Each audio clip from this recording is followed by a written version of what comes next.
amigos, espero que sigáis todos bien y que el retorno a la nueva normalidad esté yendo lo mejor posible para todos vosotros. En el primer vídeo os explicaba los orígenes de Gluten Free Adventures y cómo viajo con las distintas alergias e intolerancias que tengo. Hoy os explicaré cómo preparo mis viajes sin gluten por el mundo. ¡Vamos allá!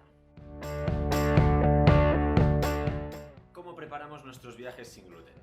Antes que nada creo que sería importante responder a la gran pregunta, ¿no? ¿Debería prepararse distinto un viaje sin gluten que un viaje normal? Esto suena fatal. Un viaje normal, un viaje sin gluten, ¿qué diferencia hay? Al final vamos a ir a visitar los mismos sitios, vamos a ir a comer probablemente a los mismos restaurantes, pastelerías, heladerías y demás, pero probablemente tomemos platos distintos, ¿o no? Pero bueno, volviendo a la respuesta a esta gran pregunta, tenemos dos escenarios. Por un lado, mundo idílico y por el otro lado, la realidad. En un mundo idílico, la respuesta sería por supuesto que no, y en el mundo en el que vivimos la respuesta es un poco distinta, sobre todo depende del país al que vayamos a viajar, o también a causa de esta nueva normalidad, la situación con los restaurantes y bares está cambiando un poquito. Pero este cambio también está afectando a todos nosotros, celíacos y no celíacos, porque al final lo que te obliga es a preparar mejor el viaje siendo un poco más previsor, teniendo que reservar en cualquier sitio.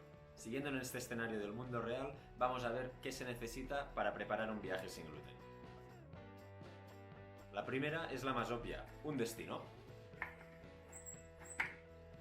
Marruecos, me encanta este país. Independientemente de si improvisamos o preparamos el viaje con antelación, el destino lo podemos decidir de maneras infinitas. Desde un libro, en este caso El médico, que es el que me llevó a querer descubrir Inglaterra y Escocia, una película, un anuncio, revistas, guías de viaje, Instagram y otras redes sociales, Internet, que es una fuente de información inagotable, blogs de viajeros, blogs de personas sin gluten y también algunos canales de YouTube que seguimos y yo. O incluso caminando por la calle y viendo las fotos que tienen en el escaparate una agencia de viajes. La segunda también es bastante obvia, que es recoger información sobre ese destino. Que ver desde monumentos, plazas, edificios emblemáticos, paseos, avenidas, parajes naturales, etc. Luego hay otras cosas que para mí no eran tan obvias hasta que me encontré en esta situación.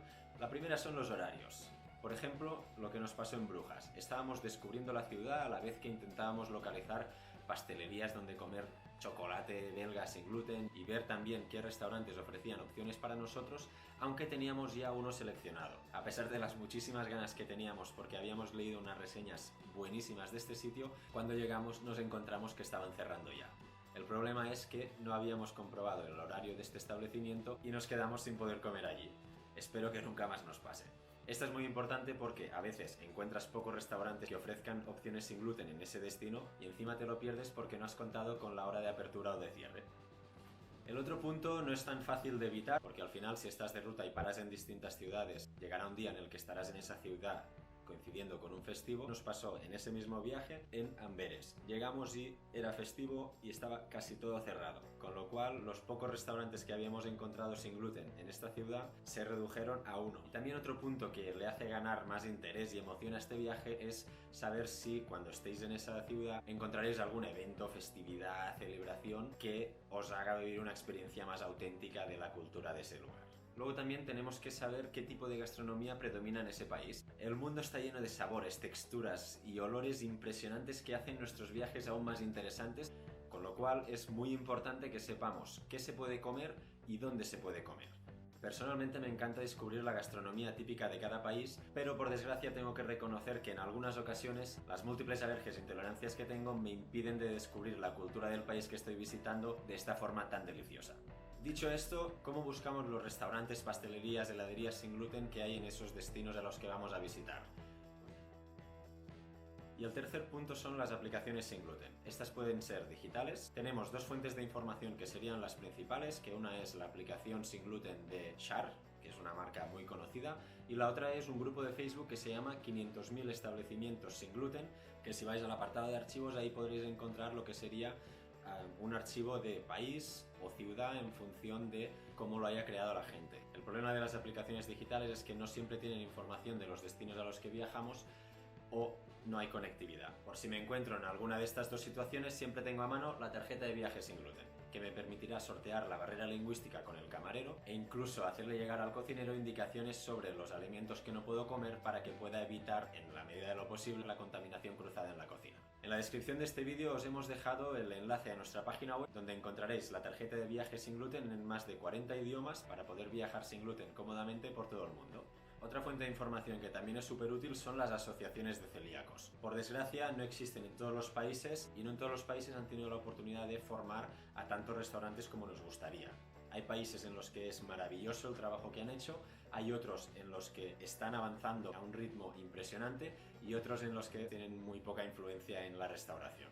De todos modos, estoy súper agradecido de la labor que están haciendo porque siempre que les he contactado me han ayudado de una forma súper proactiva y me han proporcionado unos listados de opciones sin gluten en los sitios a los que iba a visitar súper útiles. Algo que me ha sido súper útil en algunas ocasiones ha sido contactar con otros bloggers directamente, escribirles a través de su Instagram, a través de su página web para explicarles de que voy a ir a su país o a alguno de los que hayan visitado y pedirles recomendaciones. Os animo también a que contactéis conmigo, ya sea dejando un comentario en el vídeo, a través de mi página web, porque os aseguro que me hará mucha ilusión poder ayudaros en todo lo que esté en mis manos. Las demás aplicaciones sin gluten las dejaremos también para más adelante o cuando estemos en este lugar. Importantísimo, da igual si hay o no opciones sin gluten. Gracias a la tarjeta de viaje sin gluten siempre vais a encontrar a alguien que esté dispuesto a prepararos algo aparte o algo a la plancha o lo que sea y disfrutar del viaje aunque sea dejando de un poco de lado la gastronomía de ese lugar. Repito, por favor, no pasa nada si no encontráis restaurantes sin gluten. En mis viajes a Sudáfrica, en mis viajes a Israel, a Bosnia, a Bulgaria, a Serbia y a tantos otros sitios, la tarjeta de viaje sin gluten me ha sido súper útil. En Tailandia, por ejemplo, era imposible comunicarme con algunos camareros porque no hablaban bien el inglés. Yo, evidentemente, no hablo tailandés, les daba la tarjeta de viaje sin gluten en tailandés, ellos la leían y luego les pedía que me indicaran en la carta qué platos podía comer. Lo mismo me pasó en Bosnia. Esta fue una situación casi de chiste porque éramos un griego, un serbio y un español buscando un restaurante sin gluten en Sarajevo, usando la tarjeta de viaje en turco y en bosnio. Ese día visitamos hasta 8 restaurantes en los que nos dijeron que no, hasta que en el último restaurante, que era un restaurante árabe, el propietario se ofreció a prepararme un filete y un poco de arroz. La verdad es que nos salvó la noche a todos porque mis compañeros no querían comer si yo no podía comer y yo me sentía muy mal, la verdad.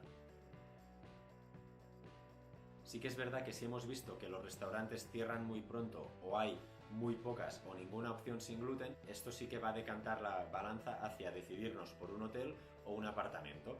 El apartamento principalmente nos permitirá tener la libertad de ir a supermercados o tiendas donde podamos encontrar productos sin gluten, que este es el siguiente punto de información a buscar, y nos dará también la libertad de poder adaptar el viaje y las comidas al horario al que estamos acostumbrados nosotros. Otra herramienta que os puede ser también muy útil si vais a un hotel o alquiláis un apartamento y hay una tostadora es la bolsa para tostar. Esta bolsa lo que permite es meter la rebanada de pan dentro y ponerla en la tostadora del hotel o del apartamento. Está pensada para evitar la contaminación cruzada y a la vez poder tostar el pan sin gluten, que la mayoría de veces está muchísimo más rico recién tostado y calentito.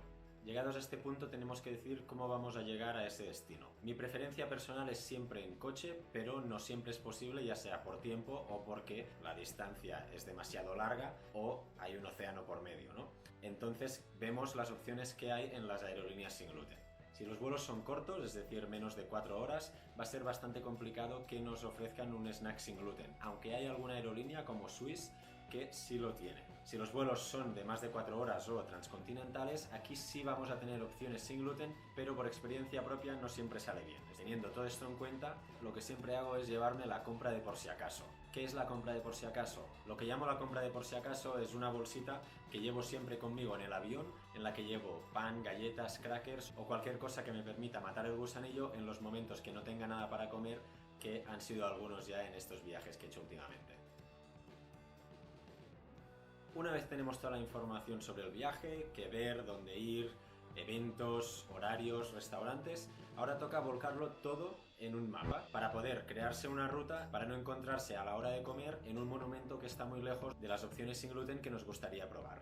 Normalmente esto lo hacemos con el mapa que podemos encontrar en el punto de información o en el hotel, y lo que hacemos principalmente es marcar los puntos de interés y los restaurantes, y a partir de ahí intentamos crear una ruta teniendo también en cuenta los horarios del punto de interés y del restaurante para no encontrarnos demasiado lejos de las opciones sin gluten a la hora de comer, sobre todo ahora que hay que reservar. Y con todo esto hecho ya estamos listos para irnos de viaje. Espero que os haya sido muy útil esta información que os he compartido hoy y os animo a que comentéis en este vídeo compartiendo cómo preparáis vuestros viajes y qué aplicaciones os son más útiles para viajar sin gluten por el mundo. Os veo en el próximo vídeo.